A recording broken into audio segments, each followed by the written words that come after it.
Welcome back to Rising Pakistan. हमारे साथ मौजूद हैं ट्रेनर काशिफ और आपको जिम फिट करने का पूरा इरादा रखते हैं। अस्सलाम वालेकुम। अस्सलाम वालेकुम। वालेकुम अस्सलाम। क्या हाल है तौसीक भाई? बिल्कुल ठीक, बिल्कुल कट करे मैंने ऐनक ले लिया तौसीक भाई से। भाई दिखाएं जनरेशन क्या कर रही है। आपने मेरी ऐनक उठाई मेरी बगैर मौजूदगी में, तो मैंने सोचा कि मैं वापस आके लूँ। मैं क्यों ना थोड़ा सा हीरो बन के। अनाया ने कहा कि वो काशिफ अंकल देख रहे होंगे कहीं, तो देख लिया मैंने, फिर मैं अच्छा। फौरन से आया, मैं कहा लूँ, मैं पहनूंगा ऐनक। क्या हाल चाल है तौसीक भाई? ये ले। Thank you very much, thank you very much. अच्छा, आज का जो हमारा वर्कआउट है तौसीक भाई, वो वर्कआउट ये है कि बैक टू बेसिक। जब आपको मालूम नहीं है कि आपने कितना ट्रेन कर लिया है कितने अरसे में, और डिफरेंट एक अलग लेवल पे जाने की कोशिश कर रहे होते हैं, डिफरेंट वेरिएशंस अप्लाई करने की कोशिश कर रहे होते हैं, अगेंस्ट द ग्रेविटी और कैलिस्थेनिक मूव्स जो हैं वो करने की कोशिश कर रहे होते हैं। तो जब आपको बैक टू बेसिक आना बहुत ज़रूरी होता है, मसल मेमोरी के लिए, बेटर ग्रोथ के लिए, बेटर रिजल्ट्स के लिए। ठीक है, उसके बैक टू बेसिक से मुराद जहां से आपने कहानी अपनी शुरू की थी, अपनी ट्रेनिंग शुरू की थी, आप फिर से दोबारा जी उन्हीं मूव्स को करें। जी। वो आपने सुना होगा कि अपने बबल में रहते हैं हम लोग। हमें लगता है कि हम वहाँ जाके शायद हमारा वो ही कंफर्ट लेवल है, लेकिन नहीं। आपको you have to change the direction sometimes to get the better results. ठीक है, आपको बिल्कुल कंप्लीटली चेंज करना पड़ता है, शॉक द सिस्टम हम जैसे कहते हैं, जिम वाला सिस्टम। इसके बाद जो लोग नए हैं, जो वर्कआउट करना चाहते हैं, किस तरह का वर्कआउट करना चाहते हैं, क्या शुरू करना चाहिए, ये वर्कआउट है। सबसे पहले हम करेंगे पुशअप्स हमने आगाज़ करना है। हमने टोज़ जोड़ने हैं, पाँव अपने बैक स्ट्रेट करनी है, और आपने हाथ जो है अपने कंधों के बराबर रखना है, वाइड नहीं रखना।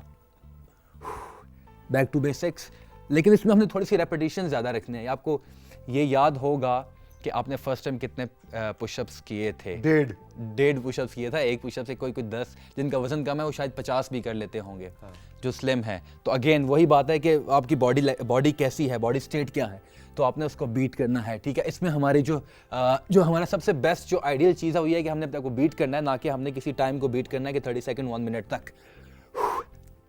तो आपने फुल रेंज ऑफ मोशन के साथ nice and control, back straight, core nice and tight, pushups करेंगे। और आपको ये सच में आपको काफ़ी मुश्किल वर्कआउट लगेगा। क्यों? क्योंकि आप एक उस लेवल पे जा चुके हैं जो आपकी मसल मेमोरी एक होती है, उसको आप भूल चुके हैं, वो कनेक्ट नहीं कर पाएंगे क्योंकि आप डिफरेंट वेरिएशंस, डिफरेंट इसका मतलब है बज़ाहिर तो वो बड़ी बेसिक से एक्सरसाइजेस हैं, लेकिन एक लिहाज से देखा जाए तो वो आपकी बॉडी के लिए बिल्कुल नहीं है। बॉडी के लिए वो बहुत इंपॉर्टेंट है। हाँ। आपने विजुअली जो देखना है कि भाई ऐसे हो रहा है कि मैं ये पहले कर चुका हूँ तो क्यों करूँ ये, लेकिन उसका कनेक्शन ये है कि आपकी ग्रोथ के लिए बहुत इंपॉर्टेंट है। आपकी ग्रोथ इंपॉर्टेंट है, आपकी फिजिकल कंडीशन के लिए बहुत इंपॉर्टेंट है। नेक्स्ट हमारी स्क्वाट है। हमने स्क्वाट करना है डीप। हमने अक्सर आपको बताया कि आपने 90 डिग्री से ब्रेक नहीं करना, 90 डिग्री यहाँ तक आना है, लेकिन इस दफ़ा आपने क्या करना है, आपने ऑल द वे डाउन जाना है, फुल रेंज ऑफ मोशन के साथ, उठक बैठक। लेकिन याद रहे कि आपने हाई रेपिटेशंस हिट करने हैं। यानी कि कितने अंदाज़न 30, 20? नहीं, फर्स्ट टाइम आपने जब किए होंगे यकीनन आपसे 10-15 भी नहीं मुश्किल से लगे होंगे, क्योंकि समटाइम्स लोगों का ये होता है कि आपकी हील जो होती है, आप हील के ज़रिए पुश नहीं कर पाते हैं। तो समटाइम्स ये होता है कि लोग यहाँ जाते हैं और यूँ करते हैं, पंजे उठा लेते हैं और फिर यूँ करते हैं, तो यूँ भी नहीं होता, तो एक भी मुश्किल से लगता है। पंजों पे नहीं करना, हील पे करना, और हील से ही पुश करना है। हील पे रहना है और हील से ही उसको वापस पुश करना है। पूरा पाँव फ्लोर के साथ होना चाहिए, back straight, full range of motion के साथ, हाई रेपिटेशन। और आप यकीन कीजिए कि ये हील को इस्तेमाल करना, अपनी एड़ी को कसरत के दौरान इस्तेमाल करना एक बहुत बड़ा मुश्किल काम है। और मैं हैरान होता था जब मैंने नया ये इस करतब में मैं पढ़ा, तो काशिफ हंसना कहता तो सिंह साहब पंजों पे करें। मैं नहीं, क्या फ़र्क है पंजा और एड़ी का। लेकिन आप अभी ज़रा उठ के करके देखिए, आप यकीन करें आपको वाकई दुश्वारी होगी, और पंजे और एड़ी के फ़र्क को जानने में भी दुश्वारी हो रही होगी। जब आप कर रहे होंगे स्क्वाट्स पंजे के साथ, तो आपकी जो पिंडली है वो ट्रेन हो रही होगी। फ़र्क ये है, अब मैं जैसे इस पे रहूँगा और मैंने अपनी हील उठाई हुई है, तो मैं अपने पिंडली पे प्रेशर आ रहा है। लेकिन अगर आप एड़ी पे करेंगे, आप एड़ी पे करेंगे, आप इवन जब आप एड़ी के साथ जो स्क्वाट करेंगे, तो मैं चाहूँगा कि आपने हल्के से पंजे उठा लें सामने से। हाँ, सामने से उठा लें। जब आप ऊपर पुश करें, ऑल द वे ऊपर उठा लें, ताकि आपका जो मेन फोकस है इन मसल्स का, उन पे बायोमैकेनिकल फोर्स जा सके। तो आपने देखा कि किस तरीके से आप जब एड़ी उठाते हैं तो आपकी पिंडलियाँ ट्रेन होती हैं। आपने जब एड़ी ज़मीन के साथ लगा के रखी, तो आपके जो ये मसल हैं लेग्स के फ्रंट क्वाड्स, ये ट्रेन होते हैं। इसके बाद हमारे साइड प्लैंक्स है। साइड प्लैंक्स से हमने क्या करना है, हमने बॉडी को बिल्कुल अलाइन करना है, स्ट्रेट, हाथ ऐसे रखे, प्लेसमेंट बनाई, स्ट्रेच हुई बॉडी, और आपने यूँ लिफ्ट करके यहाँ हाथ रख दिया, होल्ड किया आपने 30 सेकंड्स के लिए। आपकी एंटायर बॉडी इन्वॉल्व हो जाएगी इसमें, कोर बहुत ज़्यादा इन्वॉल्व होगी। माइंड मसल कनेक्शन जरूर बनाइए, अपने माइंड को लेके जाइए, अपनी टांगों को फील कीजिए, अपनी बैक को फील कीजिए, अपने देखिए बाजू को फील कीजिए जो आपने कपकपी जो है वो नॉर्मल है, आपने कंट्रोल करना है। इसके बाद आपने ब्रेक लिया, इसी फॉर्म को हमने दोबारा रिपीट करना है, क्योंकि हमने जो साइड वॉल्स हैं उनके जो इंटरनल और एक्सटर्नल ऑब्लिक्स को हमने इन्वॉल्व करने के लिए क्या करना है, हमने क्रंचेस इन्वॉल्व करने हैं। कैसे? एक साइड की हमने फिर सेकंड साइड करनी है, और ये पूरा हमारे वर्कआउट का सर्किट है, पूरा एक कंप्लीट एक सर्किट कर सकते हैं या आप जिसको राउंड भी कहते हैं, या 3-4 2-3 राउंड भी कर सकते हैं। अब हमने क्या करना है, ये हाथ यहाँ था, इसको हम यहाँ ले आएंगे और हमने आपने बैठना नहीं है। ये जो आपका कमर का हिस्सा है वेस्ट लाइन का, ये टच नहीं होना चाहिए, आपने क्रंच करना है।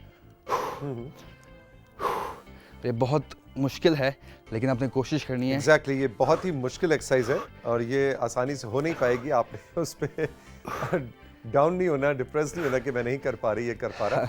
लेकिन ये काफ़ी इसके लिए फिजिकल फिटनेस का लेवल चाहिए होता है जो कि एग्जैक्टली। इसके बाद हमने करना है एल्बो टच, एल्बो नी टच करना है। हमने क्या करना है, हमने प्लैंक पोजीशन में आएंगे। अच्छा, अब हमने प्लैंक साइड वॉल्स को ट्रेन कर लिया, अब हमने फ्रंट वॉल्स को इन्वॉल्व करना है। फ्रंट वॉल्स कह रहा हूँ, माफ़ कीजिएगा, एब्डोमिनल जो है वॉल, उसको इन्वॉल्व करना है। तो हमने क्या करना है, और साथ में हमने एक्सटर्नल इंटरनल ऑब्लिक्स को इन्वॉल्व करना है। प्लैंक्स में आए, एब्डोमिनल वॉल टाइट हुई, और आपने क्या करना है, side all the way full range के साथ टच किया, ऑल द वे।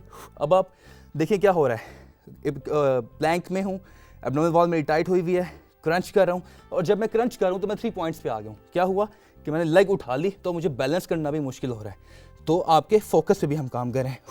तो आपने 30 सेकंड्स तक नाइस एंड कंट्रोल, और कोई जल्दी नहीं, कोई तेज नहीं करना, कोई कंपटीशन नहीं है, कोई खारियां नहीं पहुंचना आपने 1.5 घंटे में। आपने फुल एक्सटेंड किया, क्रॉस किया, nice and control, left side पे करना 30 सेकंड, उसके बाद 30 सेकंड्स अदर साइड पे। ये था हमारा आज का वर्कआउट। लेकिन क्योंकि हम बेसिक्स की बात कर रहे हैं, हमारे पास अभी 1.5-2 मिनट है, मैं चाहूँगा कि प्लैंक्स का अक्सर हम जिक्र कर रहे होते हैं। अभी पिछले दिनों मैंने भी करेक्ट प्लैंक पोजीशन करके दिखाई थी, लेकिन आप भी, मैं चाहूँगा कि ज़रा एक दफ़ा प्लैंक का बॉडी का फॉर्म क्या होना चाहिए, एक नॉर्मल बेसिक एल्बो प्लैंक में इंसान की बॉडी कैसी होनी चाहिए। सबसे पहले आपने आराम से बैठना है, अपनी एल्बोस को ऐसे रखना है, ठीक है। कोशिश करें कि जगह ऐसी हो, सरफेस जहाँ पे आपकी कोहनियाँ जख्मी ना हो सके। हाँ, कपड़ा बिछा लीजिए, कोई मैट बिछा लीजिए, सॉफ्ट टॉवल रख लें, टॉवल रख लें। उसके बाद आपने पंजे अपने स्ट्रेट किए, पाँव जोड़े, और आपने लॉन्ग शॉट में दिखाएगा ये। अब आपने क्या करना है कि आपकी बॉडी ऐसे नहीं होनी चाहिए। अगर आपकी बॉडी ऐसे होगी तो आपके जो लोअर बैक है, शोल्डर्स हैं, वो इन्वॉल्व हो जाएंगे, वो आप कोर को इन्वॉल्व नहीं कर पाएंगे। लेकिन जब आप ऐसे जाएंगे बहुत ज़्यादा नीचे, तो आपकी lower back L5 L6 disc जो है, यहाँ जो है कंप्रेशन होगी, यहाँ स्ट्रेस पड़ेगा, जो हम नहीं चाहते। हमने क्या करना है, हमने न्यूट्रलाइज करना है। न्यूट्रलाइज के लिए क्या करना है, ये यहाँ लॉक रखना है बॉडी को स्ट्रेट। एक ग्लास आप देखें तो बिल्कुल सीधे लेवल के ऊपर बॉडी आपको नजर आ रही है। कोर नाइस एंड टाइट, और सांस लेते पंजे भी बहुत ज़्यादा पीछे की तरफ ना हो, बहुत ज़्यादा आगे की तरफ ना हो, एल्बो जो है वो 90 डिग्री के एंगल पे हो, and this is a perfect normal basic position of elbow planks. बहुत ही इफेक्टिव एक्सरसाइज है। इसको अगर आप दिन का रूटीन का हिस्सा बना लें, 30 सेकंड 1 मिनट तक अगर आप प्लैंक करें तो आप यकीन जाने इतनी फ्रेश होगी आपकी बॉडी, और आपको यहाँ स्ट्रेंथ मिलेगी। कोर का जो एरिया है, जो इसको हम पेट का हिस्सा कहते हैं, टाइट हो जाएगा। Thank you very much Guru Kashif, all the best, have a great day. हम चल के लेंगे एक छोटा सा ब्रेक साथियों, राइजिंग पाकिस्तान में, और ब्रेक के बाद जब वापस आएंगे तो मूवी खेलेंगे मुस्तफ़ा रिजवी के साथ।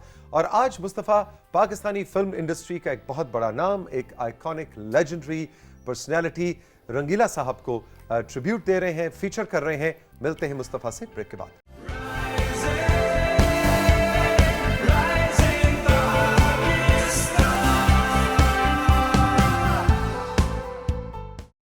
पाकिस्तान फिल्म इंडस्ट्री का एक आइकॉनिक हवाला, एक आइकॉनिक नाम रंगीला साहब को आज हमने ट्रिब्यूट देना है। राइजिंग पाकिस्तान में सेगमेंट है हमारा मूवी, और मेरे साथ मौजूद हैं मुस्तफ़ा रिजवी। गुड मॉर्निंग, अस्सलाम वालेकुम मुस्तफ़ा। आई ये ऐनक यहाँ पहुँच गई। ये कंटिन्यूटी की ऐनक है जो चलती जा रही है, ये काफ़ी सफ़र करके यहाँ तक पहुँची है। ये अनाया से शुरू हुई फिर ट्रेनर काशिफ से जी, होती हुई, मेरे मुझसे तक। होती हुई तुम तक पहुंची है, लेकिन इस असल वारिस इस ऐनक का कौन है? कौन ये भी एक सस्पेंस है जो शो में चल रहा है, इसके बारे में भी हमारी ऑडियंस इन्वॉल्व होकर बता सकती है है। ना? ये एक ऐसा क्वेश्चन है लेकिन जो वो मेरे मुंह से पर्चा आउट हो चुका है थोड़ी अच्छा, देर पहले, वो- लेकिन अगर किसी ने अनाया का सेगमेंट ना देखा हो तो आप बताएं कि ये असल में ऐनक किसकी है, सनशेड्स। Exactly. लेकिन मुस्तफा तुम्हें बहुत सूट कर रहे हैं। Thank you so much. वैसे यूजुअली तौसीक भाई हमारी इतनी जल्दी तारीफ नहीं करते, मगर थैंक यू सो मच। आज मैंने कहा चलो सखी बन जाओ तासीक का। वेल मैं जब भी शो में आता हूँ आपको देखता हूँ, और सुबह सुबह जब आपसे मुलाकात होती है तो मेरा दिल ये कहता है कि मैं कहूँ कि वे सब तू सोनिया हाय नी मन मोनिया। और आज जिनका आपने जिक्र वे किया सब तो सोनिया हाय वे मन मोनिया मैं तेरी हो गई प्यार विच खो गई वाह। वे सब तो क्या बात है, क्या बात है जी। देखिए अब मुझे तो, मैं हमेशा से कहता हूँ कि एक सिंगर कहीं ना कहीं छुपा हुआ है आप में, आपको कहीं ना जरूर कहीं छुपा हुआ है। हाँ ढूंढना पड़ेगा, किधर छुपा? मगर मुझे लगता है कि आपको ज़रूर ट्राई करना चाहिए, बिकॉज़ ये जो नाम है और ये गाना इसलिए मैंने इसका जिक्र किया रेफरेंस में, क्योंकि ये बहुत बड़ी उनकी पहचान भी आजकल की जो यूथ है अगर पहचानती है, ऑब्वियसली एज अ लेजेंड पहचानती है। जिस तरह मैंने उनके बारे में रिसर्च की तो मैं ये भी बताऊंगा कि मुझे कितने उनके और पहलुओं का पता चला जो पहले मुझे नहीं पता था। और इतने टैलेंटेड इंसान, मैं ये कह सकता हूँ कि बड़ा बड़ा टैलेंट उस ज़माने में गुजरा है, मगर रंगीला साहब जैसा टैलेंट जो है वो शायद ही No doubt. सिनेमा ने और इवन टेलीविज़न ने देखा होगा, क्योंकि इतना बड़ा नाम और इतना बड़ा टैलेंट। मैं बताना चाहूँगा कि 1 जनवरी 1937 में इनकी ज़िंदगी का जो सफ़र है वो शुरू हुआ, और 24 मई 2005 में ये सफ़र जो है अख्ताम पर पहुंचा। मगर इतना हसीन, इतना खूबसूरत सफ़र था कि आज दिन तक वो सफ़र ज़िंदा है हमारे दरमियान। आज भी हम उनका जिक्र कर रहे हैं, इंशाल्लाह आने वाली जितनी जनरेशन हैं उनसे सीखती भी रहेंगी, उनका जिक्र भी करती रहेंगी। उनकी कुछ अचीवमेंट्स मैं बताना चाहता हूँ कि मुझे लगता है कि कभी कभी हम जब किसी पर्सनैलिटी का जिक्र करते हैं, पहले भी मैंने किया, तो कहीं ना कहीं मैं उनकी अचीवमेंट्स को उस तरह से जिक्र नहीं कर पाया। तो मैं चाहता हूँ कि मैं उनको एक तरह से ट्रिब्यूट दे रहा हूँ, तो उनकी अचीवमेंट्स का भी जिक्र हो ज़रूर। ओरिजिनली इनका नाम जो है मोहम्मद सईद खान था, और रंगीला उनका फिल्मी नाम। जी, रंगीला उनका फिल्मी नाम था, और मिजाज भी रंगीला था, पर्सनालिटी भी रंगीली थी, और उनका काम भी बड़ा अतरंगी था, रंगीला था। 9 निगार अवार्ड्स इनको मिले हैं, उसमें से 2 स्पेशल निगार अवार्ड्स हैं। 2005 में प्राइड ऑफ परफॉर्मेंस का जो है अवार्ड भी उनको मिला। जिन 2 फिल्मों का आज मैं उनकी जिक्र करने लगा हूँ तौसीक भाई, वो बड़ी इंटरेस्टिंग फिल्म है। उनमें से पहली जो फिल्म है उसका नाम भी रंगीला है, और ये उनकी बड़ी आइकॉनिक फिल्म है। ये गाना भी उसी फिल्म ये गाना भी उसी फिल्म का, जब हम ऑडियंस को सुनाएंगे, इनकी आवाज़ में तो आपने सुन लिया, अब हम फिर से उसको सुनाएंगे जिसमें आप उनकी अदाकारी के हुनर और जौहर भी देखेंगे। ये फिल्म है जी, और इस फिल्म में ये रंगीला जो हैं वो खुद डायरेक्टर भी हैं, राइटर भी हैं, प्रोड्यूसर भी हैं, एक्टर भी हैं। इसमें इनके साथ बड़े बड़े एक्टर्स हैं, सुल्तान राय क्या लेजेंडरी एक्टर हैं, मुनव्वर ज़रीफ साहब जो हैं बेहतरीन एक्टर अगेन। रंगीला मुनव्वर ज़रीफ का कॉम्बो जो है ना, वो फिल्म और कुछ फिल्मों में नन्ना साहब भी आ जाते थे, रफी खावर साहब, नन्ना साहब, तो नन्ना और मुनव्वर ज़रीफ, रंगीला, लहरी साहब, वो नाम थे कि मतलब पोस्टर के ऊपर जब ये नाम आते हैं तो आप समझें कि फिल्म हिट ही हिट है। एग्जैक्टली। इसलिए कि जो कॉमिक रिलीफ का जो कॉन्सेप्ट और सबका मुस्तफ़ा अंदाज बिल्कुल जुदा, बिल्कुल लहरी साहब, रंगीला साहब से बिल्कुल जुदा, मुनव्वर ज़रीफ साहब का अपना अंदाज, नन्ना साहब की अपनी प्रेजेंस। सो ये बड़ा एक खूबसूरत हमारी इंडस्ट्री को, और मैं यहाँ पे ज़रूर कहना चाहूँगा कि हमारी जो इंडियन फिल्म इंडस्ट्री के जो बड़े बड़े लेजेंडरी अदाकार हैं वो भी इस बात को मानते हैं कि जो पाकिस्तानी फिल्म इंडस्ट्री ने कॉमेडियंस दिए हैं और इतनी वर्सेटिलिटी, इतनी डाइवर्सिटी हमारे कॉमेडियंस के अंदर, कि वो इंडियन फिल्म इंडस्ट्री में नहीं दूर दूर तक बिल्कुल नज़र नहीं आती, बल्कि डोमिनेट किया है कॉमेडियंस ने। जैसे आप देखिए कि इंडियन फिल्म इंडस्ट्री में तो कभी किसी कॉमेडियन पे इस तरह के मेन हिट गाने फीचर नहीं होते, मगर यहाँ पर होते हैं, और सब पे ऑलमोस्ट हुए। तेरे वलवे के चन भी शर्मावे कि डिग डिग पहंदे तारे वे, कि डिग डिग पहंदे तारे वे। अब तो कॉन्सेप्ट देखो, शायरी कितनी खूबसूरत मुस्तफ़ा, डिग डिग पे, यानी तुम्हें देख के सितारे गिर रहे हैं, तुम्हारे कदमों में गिर रहे हैं, तुम पे निछावर हो रहे हैं। मतलब I think Punjabi film poetry lyrics eight their best, beautiful song. और मैंने ताजुब की बात है कि मैंने सितारों की कमीज भी पहनी है। हाँ, डिग डिग पहंदे तारे वे तेरी शर्ट दे उत्ते वे। ये अच्छा जी, और दूसरी फिल्म कौन सी है रंगीला दूसरी फिल्म साहब? है जी, जिस तरह हम उनके टैलेंट के, उनके काम के एक तरह से कैदी हैं, क्योंकि उनके जो काम है उसकी सोच से हम बाहर नहीं निकल सकते। अगली फिल्म का टाइटल भी कैदी ही है। 1986 में रिलीज़ हुई ये फिल्म जो है, ये भी बड़ी उनकी आइकॉनिक फिल्मों में से है। और मज़ेदार बात ये मुझे लगी कि इसमें भी कास्ट, अच्छा उस ज़माने में एक मुझे अच्छी चीज़ लगती थी कि अच्छी चीज़ भी थी और मज़ेदार चीज़ भी थी कि जो पेयरिंग होती थी ना वो बड़ी लॉन्ग लास्टिंग होती थी, कंटिन्यूटी में जाती थी। जो एक हिट कि आप कास्ट देखेंगे तो बड़ी सिमिलर होती थी एक और हिट की कास्ट के साथ। तो ये बड़े मज़ेदार बात थी कि उनके आपस में काम करने का एक्सपोजर ज़्यादा होता होगा, बड़ी मज़ेदार बातें होती होंगी। अब हम ये सोचते हैं कि उस ज़माने में उनकी आपस में किस तरह वो एक्सचेंज करते होंगे, बिहाइंड द सीन्स क्या चलता होगा, इतने बड़े लेजेंड्स एक सेट पे क्या उनकी कॉन्वर्सेशन होती होगी। ये अनफॉर्चुनेटली अब इसका हमारे पास कोई ज़राए नहीं है कि ये हम हासिल कर सकें नॉलेज, मगर एक हम विजुअली सोच ही सकते हैं कि क्या होगा। जैसा उस जमाने में सुल्तान राय और अंजुमन का पेयर जो है बड़ा मतलब अगेन सुपर हिट, मतलब कोई फिल्म आ रही है उसमें सुल्तान राय अंजुमन है, क्या हो सकता है कि वो पिट जाए? नहीं, मुश्किल है।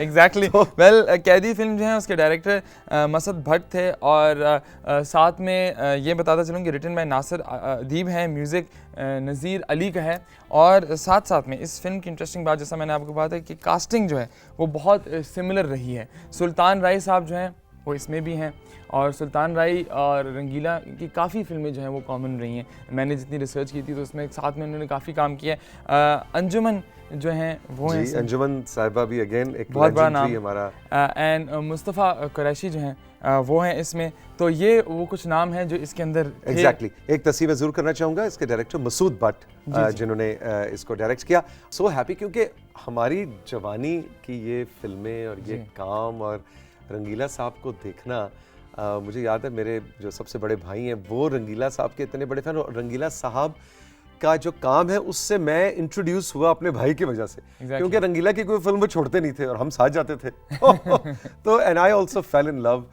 with this iconic actor and personality. Exactly। और मैं ये कहूँगा कि obviously टाइम भी कम है कि आप लोग तो खैर बहुत खुशकिस्मत थे कि आप लोगों ने उस जनरेशन को, उस दौर को फर्स्ट हैंड एक्सपीरियंस आपको हासिल हुआ सिनेमा में जाकर। और ये एक ऐसी पर्सनालिटी है जो एक एक्टर भी थे। मैं अपनी यंग ऑडियंस से भी बात कर रहा हूँ कि एक एक्टर थे, डायरेक्टर थे, प्रोड्यूसर थे, प्लेबैक सिंगर भी थे और राइटर भी थे। तो आजकल के ज़माने में जब कोई स्टार आता है बोलता है कि जी मैं एक्टर हूँ और सिंगर हूँ, तो आप अभी बहुत सी चीज़ें नहीं हैं जो रंगीला साहब थे। तो आई थिंक हमारे लेजेंड्स हैं, हमें बहुत कुछ सीखना चाहिए और हम्बलनेस होनी चाहिए, बिकॉज इतना बड़े बड़े नाम आके चले गए इंडस्ट्री में। सो आई थिंक कि मैं when I read about these people, जब उनके बारे में मुझे थोड़ा बहुत नॉलेज हासिल होती है तो मैं तो हर रोज़ मज़ीद हम्बल हो जाता हूँ कि इतने बड़े बड़े नाम के शायद 10 शोज़ हैं कम है उनके करियर के बारे में बात। Absolutely, absolutely Mustafa, thank you very much. एनक वापस करो। सॉरी जी। ये जिसकी है उस तक पहुंचानी है। अब आप ये मत सोचिएगा कि अगले सेगमेंट में हुमायूं अशरफ भी ये ऐनक पहन के बैठेंगे, इसलिए कि उनका सेगमेंट हमने रिकॉर्ड किया था पीटीवी कराची स्टूडियोज में और बड़ी मज़ेदार उनसे गपशप रही। ऐनक का सफ़र आज यहाँ तक ही था। हम इस ब्रेक के बाद आपकी हुमायूं अशरफ से मुलाकात कराएंगे जो सेशन हमने कराची में रिकॉर्ड किया। रही मेरे साथ, ये है राइजिंग पाकिस्तान।